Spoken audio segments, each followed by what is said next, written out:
everybody. I'm so glad you're here. I almost did not make this video today for two reasons. This is so simple that I was wondering if it's even video worthy, and I also apologize for my voice. I'm a little bit under the weather and I'm worried that I'm going to lose my voice altogether. And I thought maybe I better do a video so there won't be dead air on my channel in case I can't speak for a little while. So what I have been making are these stackable rings using the scraps of my soft flex wire and seed beads. And they are super easy, super fun to make. You will need your number 2 crimp tubes. I use the ones from Softflex, and I use a couple of other ones too, but the Softflex ones are gold filled and they have a really nice thick wall, and they work perfectly with the magical crimping plier, and that is perfect for these little rings. I'm using my Softflex 49 strand, but I am not cutting anything off my spool. I have a little work cart behind me, and I keep this clipped to my work cart, and I toss all my scraps of my Softflex wire into this little bag because they are perfect for small projects like rings. And so I just have a little scrap here of my 49 strand Softflex. Now my gold ones that I have made, these are what they look like off the finger. My gold ones that I have made, and even the little gold beads that you see in these rings, are just 11/0s. In fact, all my beads are 11/0s. And the reason I like the 11/0 is because it is almost the exact same size as the number 2 crimp tube once it's turned into a bead, and in these little rings it just gets lost in the pattern. So I would recommend that for metallic seed beads, if you're doing silver, gold, copper, rose gold, anything that is metallic, I would recommend that you spend a little bit of extra on the galvanized Duracoat seed beads. I'll put a link in the description box to my favorite source for seed beads.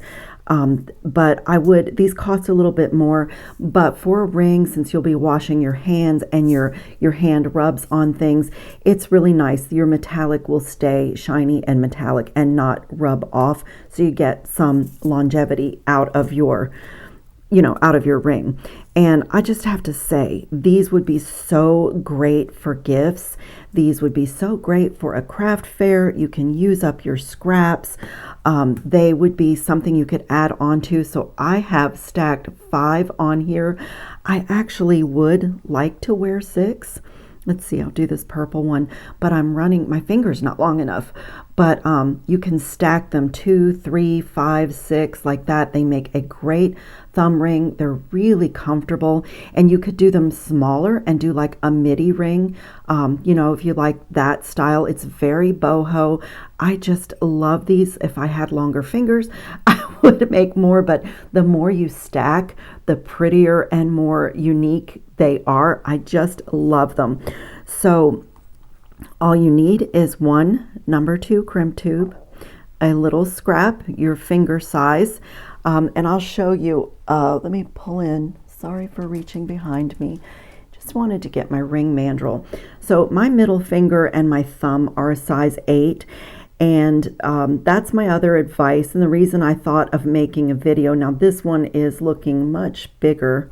My other ones is probably because I have been wearing it up here on the fatter part of my finger, but it's taken about 44 to 48 seed beads to get between an 8 and a 9. And the reason I say that is because each of my seed beads are a little bit different. So it depends what you're using. It depends if you're using Toho, Miyuki, if you're using a craft store brand. It just depends what you're using. So you'll have to kind of determine that for yourself, but it's really easy to do. So I'm going to put some of those gold 11/0s. I need one number 2 crimp tube, and I'm going to do a blue little stackable ring to add in. And the other thing I was thinking is that since this is basically the only bead in your ring, that it'd be nice to use nicer seed beads.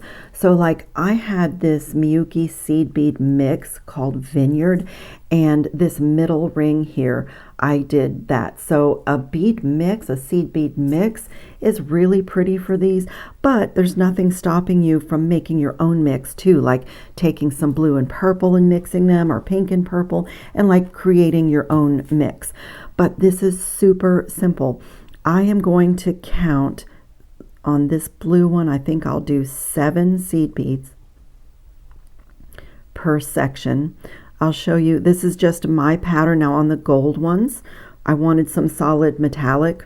So on those, it was just simple stringing. I did not, really do anything except count to get to 40 and then start making those adjustments. But I'm going to put 5, 6, 7 seed beads on, and then one of my gold seed beads.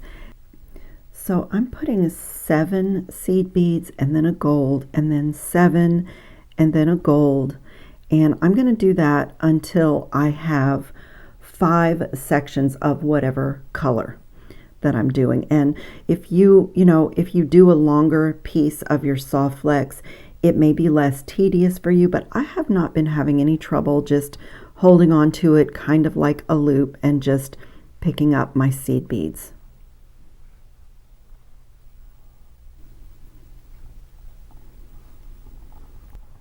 Okay, so I have 1, 2, 3, 4, 5 sections of my colored seed bead with 7 seed beads in each section.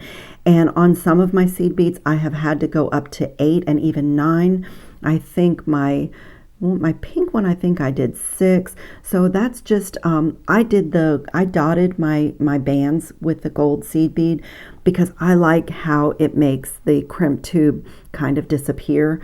But you could do it the whole ring, just string it to your desired length, because when you stack them, they're really pretty. And also the number 2 crimp tubes come in silver and copper and gunmetal. So if you don't like gold, if you like a different metal, you can, match your number 2 crimp tube to your metallic seed bead. So I'm just feeding the tube on one side, and then in the opposite direction, I'm going to feed my other wire through the crimp tube. So you have a wire coming out each end of the crimp tube, if that makes sense. So it's like that. Let me pull this one. It's like that. So I have a wire going this way through the crimp tube and one going that way, so they crisscross, and I'm just going to pull it tight. And like, I know that these are pretty good size, and like I said, I was trying to count about 44 seed beads, but each one has been a little bit different. That looks like it's going to work for me. So on these, you can go ahead and pull them tight, because your magical crimping plier is going to make a little bit of space kind of naturally to fit in there. And the only other trick is to make sure that you're not chomping down on your seed beads and breaking one, because then you'd have, unwanted space in your ring. And you can go ahead and pull. I've been doing it with my fingers. Pull both ends, and then just close the magical crimping plier, and that little number 2 tube now has 4 pinched corners. And then just go in the opposite direction and close it again, and then just go around a few times, opening and closing, and making sure that that tube is now a bead. That's a little bit of overkill, and you have this perfect little bead. And then just come as close as you can. I've been kind of pulling and getting in there, because the soft flex wire does have 49 little strands, little cables inside that pretty outer colorful coating, and it can be a little sharp if on a thing like this. So you don't want to have like anything sharp that might snag, because it's a ring. And that's done. I mean, that little ring is done, and it doesn't look like much, but when you stack them, and they go on nicely, of course, I'm down here but they go on nicely because the little seed beads roll, and these are just so fun, and they remind me of like the friendship bracelets that you can stack I was like thinking, what should I call these? Friendship rings. And you can make them in different things. And if you wanted to up your game a little bit, you could, go into micro faceted gemstones. But what a great thing if you sell at craft fairs. Rings were one of the biggest selling items when I sold my jewelry on Anna Maria Island. People love to buy rings. They're inexpensive, and I love it because you can use inexpensive seed beads and your scraps of your leftover wire, and only one crimp tube per ring. So it's a very affordable thing, and you see how fast, as I said, I almost said I can't make a video about this because there's nothing to it, but it's so stunning and so fun, and really anybody could do it. So this is another one that I did. This is a freshwater pearl, and I picked it up at a bead show, but it has a 2-hole drill through it, and I used some 2mm faceted rondelle crystals, and I just strung I am not feeling well, and I'm not even talking well actually, but I just strung it my length. I did this one a size 9 for a pointer finger, and on this one I just gathered all 4 wires, so 2 wires going through the crimp tube that way and 2 wires going that way, and I pulled it exactly the way we did this, and another number 2 crimp tube to finish it off in the back. And I have like a double ring here. So these are just super, super fun to make. I have another video on using 2-hole beads and the soft flex wire, but using 15-0 seed beads to come here and make like a little shank on either side of your 2-hole bead. And that is also super easy and fun. So I can link that other ring video in the description box. And this is also a ring that I made that I can link in the description box, but I have an entire playlist. If you go to my main channel page, at the top there are options, and if you tap playlists, you will see I have a playlist just for rings, and all of my ring designs are super easy because it's one of the things that I find challenging. So that is today's fast, fun, little easy video. Stackable little rings. I hope you guys give this a try and have fun with it. Leave me a message if you like this. As I said, I was debating if this was even a video, a video worthy project, but I hope everybody is safe and well and having fun on your beading mats. Ciao, creative friends.